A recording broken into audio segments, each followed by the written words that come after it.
All right, we are going to talk this week about WandaVision Episode 3, and I'm Coach. And I am Ace, and we are Defenders of Comics. So let's dive right into this episode.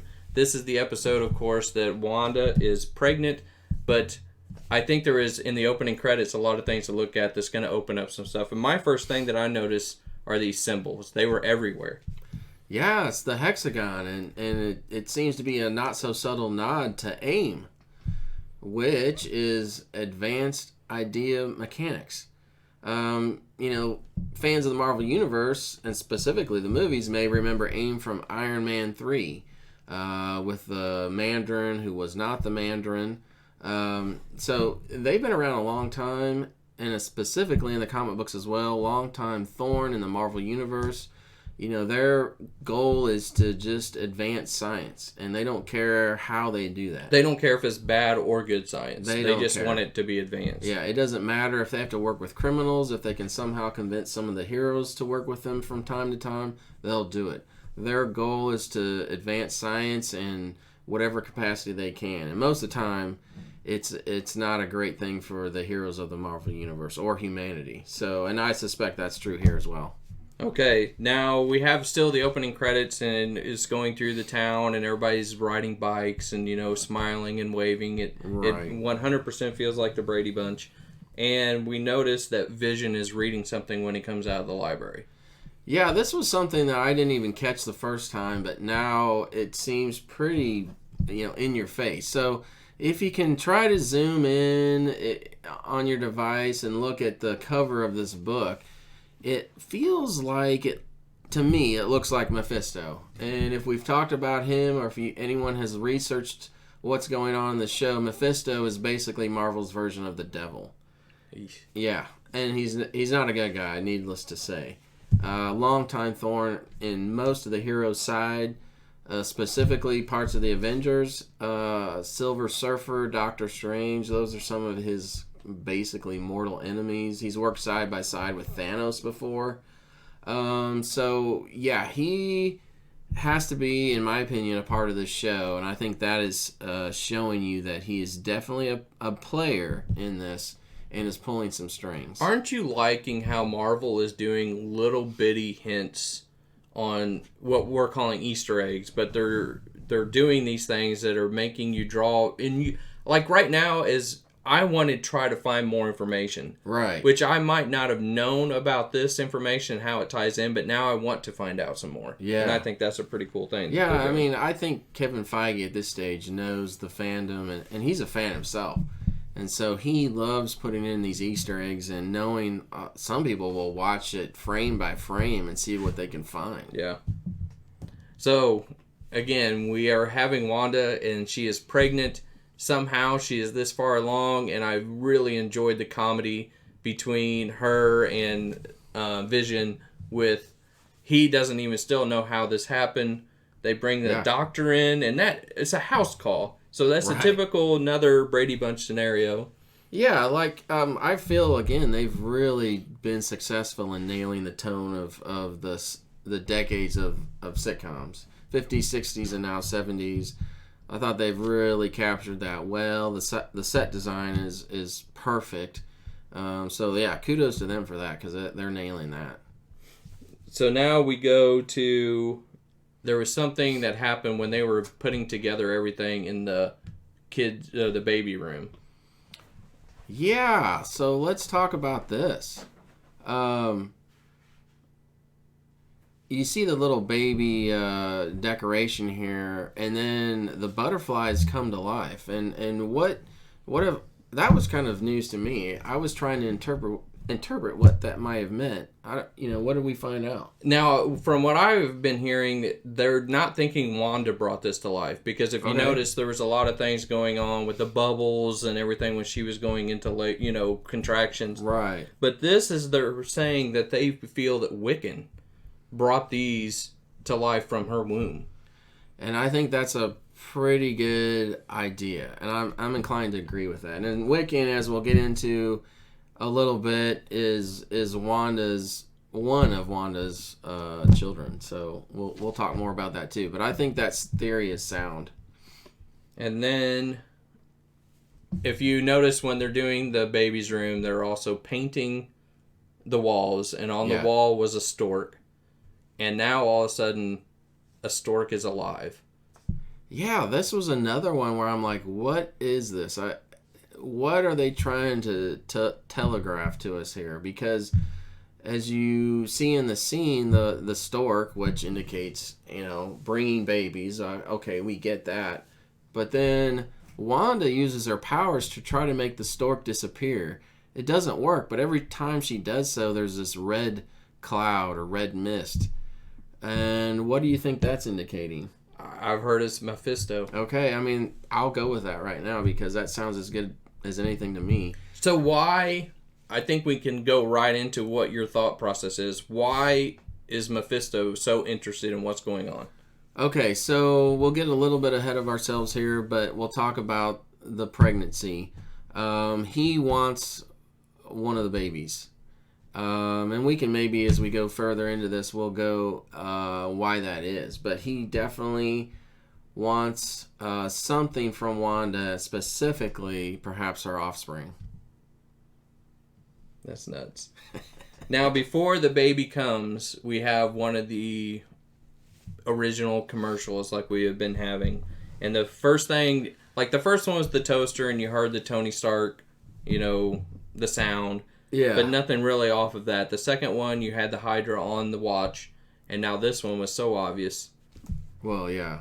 So Hydra, if you didn't get the first two, I mean, that one's a little in your face. So when we talked earlier about several parties involved, AIM, Mephisto, Hydra. So again, I'm still curious to see. Didn't Captain America, Falcon, Black Widow take care of Hydra back in Winter Soldier? Probably not. There's probably still remnants around, and whatever has survived from that is perhaps trying to make a play for Wanda. Now we're talking Sword, we're talking AIM, and talking Hydra. And Mephisto. And so we've got 4 players involved here potentially. That's insane. So right after the commercial, who we know as Monica came by, but she called herself Foxy. So she came by. Foxy Geraldine, my grandma's name. And it was a weird, she said, because everybody's pipe, I guess, bursted when Wanda's water broke. And she said she was needing a bucket. So they went to go try to find a bucket, and it was a funny exchange and all that kind of stuff. But then a conversation got a little deeper. Well, yeah. So was this after? This is after. After the birth. Wanda has given birth, and she gives birth to, if I can remember, is it Tommy, right? I think so. Okay, so let's go into this a little bit. Wanda really wanted the Tommy name for the baby. And Tommy in the comics is Speed, which Speed is basically a carbon copy of Pietro, which is Quicksilver. And so Tommy is the baby she wants. And Vision... Because it reminds her so much of her brother? Okay. And so Vision really wanted the Billy name. Which was William Shakespeare. There you go. And Billy comes out second. And Billy is the one that Mephisto wants. Billy is Wiccan. He is inherited her chaos magic powers, whereas Tommy's going to inherit Quicksilver's power. And that is who Mephisto, we think, is after. That's who he wants. That's who he wants to control. He wants that power. So that's where we're going. That's where we think our things are headed for the twins. So we'll have to see what happens. So then, but going back to Geraldine. So then after the twins are born is when there's a conversation going on between Monica and Wanda. And Wanda was telling her that she was a twin. Yeah. And then that sort of, you could see in the eyes of Monica that sort of, like, finally a fog was lifted a little bit. Yeah, you could tell, like, okay, whatever reality Wanda is controlling or whoever is controlling this reality, you know, the players broke their role, so to speak. And Monica or Geraldine or whoever she is calling herself slips out of the role. and boy, is it a mistake for her. She utters the words, "Didn't Ultron kill your brother?" After Wanda had said, "Hey, I'm a twin too." So that was a mistake. And this is where it gets real interesting. Is Wanda... It almost starts to feel like, is Wanda really the villain of this story? Yeah, but before we go there, we got to talk about what Wanda saw. Oh, yes. Okay, this is, again, if you don't really know what you're looking for, you may not recognize this. But last week, in I think it was the second episode, we saw the little toy helicopter that turned colors, which I thought was interesting. It was Iron Man's gold and red colors. And if you zeroed in on that, you could see the symbol. And there it is again, way more in your face. It's S.W.O.R.D. S.W.O.R.D, again, as we talked about, is the space version of S.H.I.E.L.D. And so obviously, Geraldine, a.k.a. Monica Rambeau, is a S.W.O.R.D agent. Wow. And then you get this. Yeah, this is where it got a little creepy. She got pissed. She was mad. Yeah, she was mad. Not just questioning, she was pissed. No, she was like, "How dare you break my reality? This is not what you're supposed to be doing, and I don't want to play with you anymore." And there's another look that she gave when she's questioning, where are you from? What do you want? I mean, I knew Monica would survive because there's huge plans, but if I didn't know it any better, I don't know that she's going to survive this. Yeah, exactly. And then I think it is so freaky because it's happened twice. It's happened when she saw the beekeeper, that she goes from very happy to very ticked, like in an instant. I mean, she goes from this that you see with the smiley face, to this so fast. Yeah. And it's just indicative of, like, anytime someone steps out of their role. And so imagine you're a little kid playing with your friends and you're doing things and someone doesn't do what you want them to do. That's how it feels like. She's mad that they're not playing how she wants them to play. Now, I have a question, and I didn't have any good photos of this. Obviously, Vision comes in and says, "Where did what's-her-name go?" And I can't remember what they actually call her. She was wanting to be called Foxy. We know her as Monica. Right. And she said that she had to leave. But if you remember in the episode 3 trailer, it literally shows Wanda pushing her out. And she's flying through the air. Yeah. And then goes through the force field and lands on the other side. Right. It didn't show that in the episode. No, it didn't. I mean, it showed her going through the force field and landing, but it does not show her flying through. Right. I'm questioning is that going to be a cutscene or is that something that we're still going to see? I don't know. But yeah, they did show the scene in the trailer from where Wanda's mad. She's gone. She kicks her out of her reality, and she lands on the ground. And then, as you'll see, the S.W.O.R.D agents are driving up. And do we want to talk about that? Scene before we go? Yeah. So, as you'll see in the last scene, and I thought it was really cool because they did the old tube screens. If you guys ever watch old Andy Griffiths on a flat screen TV, they got the black sides. Well, when it went away from her reality, the scene expands. When she's on the ground. Yeah, and so now we're in our reality. And we see her get kicked out. She's on the ground. She looks hurt. And they're coming in to see what's happened. There's two things that I think were very obvious, too. The trucks and everything that were coming to her, the SUVs, were very obvious that they were new vehicles. Yeah. The other thing, and I don't know if you noticed, the lights that were shining on the force field. Yeah. That they had them all around it. Yeah, so it's almost like something's... My theory is that, this bubble has popped up in the middle of wherever it is, and no one knows what it is. So Wanda has created, or someone has created for her, this bubble, and no one knows what it is. So S.W.O.R.D, being, in my opinion, the new S.H.I.E.L.D., is on the scene investigating and trying to figure it all out with these other players. That's crazy. Now, we're going to sort of go back. If you remember when Vision came outside during the pregnancy... or after the pregnancy, he ran into the neighbors, Agnes and oh, what's her husband's name? We'll call him Ralph. Yeah, it's Ralph. And they were acting very strange and basically saying Monica was not here. Like, she didn't even have a house. Yeah, I mean, they were... Yeah, that scene was real interesting. And way back further into the episode, you see... I guess his name is Ralph, right? Yeah. He's trimming the bushes, but then all of a sudden he's just in a trance cutting through the concrete barrier. I don't know what that's trying to signify, if he's just in a trance or what kind of... And they even tell him you're cutting through, and he was like, okay, yeah. So is that a symbolism that he's trying to cut through whatever this reality is and escape? But going back to this scene, they both look scared. Yeah. But what I don't get, I guess this is my thinking, right when I heard her say that, if you remember what Monica came into the house for, it was to get a bucket because her pipes bursted. Right. So if she doesn't have a house, why would she go in there because of her pipes busted? I think that's what she got exposed as, is like, wait a minute, you don't have a home, you don't have a husband, what are you doing here? So in my mind, as a SWORD agent, she's infiltrated that reality and is just wandering around, able to insert herself into certain scenes when she can, and she got busted.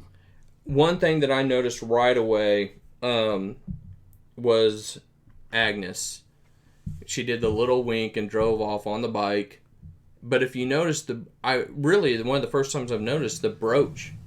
Yeah, the brooch. What is that signifying? The brooch was in the first 2 episodes also. Yeah. You can barely see it. And they're doing it on purpose so you can barely see it. Yeah. But if you zoom in, you can sort of tell it's like 3 people. And right. I believe the middle person is holding like a sickle. It certainly looks like that. And like we talked about last time, that looks to be, Grim Reaper's scythe. I mean... So, I think you're right. I'm not quite sure. Is that symbolizing the twins? Or Wanda and Vision? I don't know. That I don't know. But I think you can obviously see that it was 3 people. And it's got to signify something because she's worn it every week. Yeah. And, I think we believe that's Agatha Harkness, which in the books is a witch. And she has helped Wanda try to control her powers. Doctor Strange has tried to before, but Agatha is an old-time witch, semi-immortal, that really took Wanda under her wing and helped her handle her chaos magic. So we'll see if this turns out to be the case, too. I don't know. Now, we are going to go on this part of more of like our predictions going forward. Yeah. So if you don't want to hear predictions, I understand. But this is a part that we're going to predict. We don't really know, but reading some of the comics and stuff like that, I think you can somewhat predict what's going on. Yeah. You saw, and I don't know if you want to talk about this right now, but you saw a tweet. Oh, yeah. We'll go into that. You're not going to be able to read that tweet. I can't read it. But you can summarize it. Yeah, okay. So there's a tweet out here, and there's a Twitter account that may or may not be reliable. Historically, there's a guy called Roger Wardell. He had a Twitter account and ended up really being completely on target with some Infinity War Endgame spoilers. But he did it in a subtle way without being explicit with his spoilers. We're not sure if this is the same guy. He may not be. But having said that, the tweet goes along with what I feel could be happening. And he's basically saying there's an actor who Wanda befriends, and you guys can try to read the tweet. You may zoom in. Yeah, if you can. I don't know. I can. Go ahead and keep talking. Oh, so, did somehow Wanda approach an actor named Simon Williams? And Simon Williams in the comic books is one of the oldest Avengers outside of everyone we are familiar with. His name is Wonder Man. You guys might be rolling your eyes at that name, but he's a really cool character. So, a promising actor is bewitched by Wanda, who convinces him to a multi-picture deal. Indicating like, hey, you're signing your life away to star in 20 different movies. Simon Williams gets to play the role of a lifetime. But will it cost him his memories, and not only his memories, but his self-identity? So, this is where the theory part comes in. And I think this goes back to also some of the brooch and then the other Grim Reaper symbol that we saw on episode 2. Yeah. Yeah, it's starting to slowly tie together. If you all also have seen the featurette. Yeah, show them that if you can.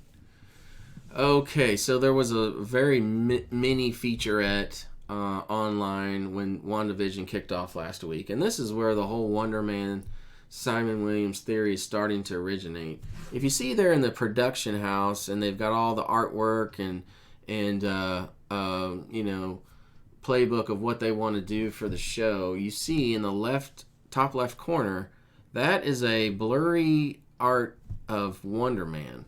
I mean, that's definitely Wonder Man. Trust me, I recognize the picture. That's him. There is no way that they did that by accident. No, I don't think so. Like, no way. No way. And why would they put that prominently in the screen? As you can see, she's over to the right, and they make room to show you Wonder Man. That's not a subtle hint. So, what do you think Wonder Man... Where is the connection? Because if I'm still hearing you and my wife's still hearing you say what you're saying, she's still not connecting what you're trying to say. Okay, so the theory is, and we'll go back to the first 2 episodes and now this one, Vision seems to be subservient to Wanda. We go back to Mr. Hart, who was choking in the first episode, and he wouldn't do anything until Wanda told him to save him. And again here in the 3rd episode, Agnes and Ralph, I guess, look like they're trying to talk to Vision and give him an indication that something's not right. And then you go inside and he actually ends up talking to Wanda and makes the comment that something doesn't feel right, and boom. There's no Wanda saying no, though. There's no it's rewind. Just, boom, it's starting again. Like, it skipped. I rewound it because I thought it glitched. I thought Disney Plus was glitching. So I rewound it and was like, no, she just snapped her fingers basically without doing that and changed reality, because then Vision changed from something doesn't feel right to into whatever she wanted him to say. Yeah.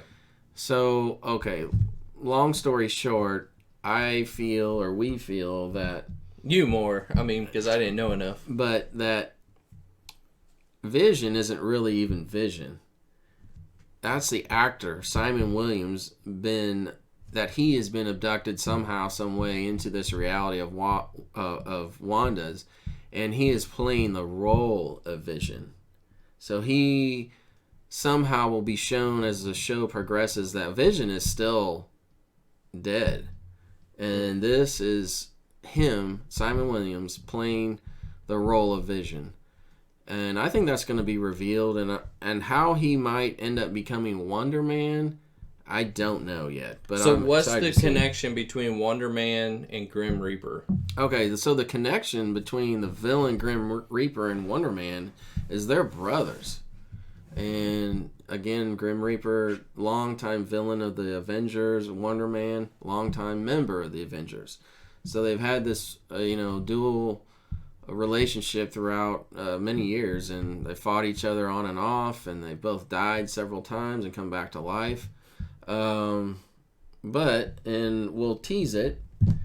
If you want more information about Wonder Man, we are going to have a whole deep dive of just Wonder Man. Now, it might not necessarily tell you about what's coming up in the possibilities of WandaVision, but it's going to be more of a deep dive in the background of what Wonder Man was. Yeah, and I think without going into it now, we can give you background on that character that will make sense with the show and tie in some of our theories and thoughts with that as well.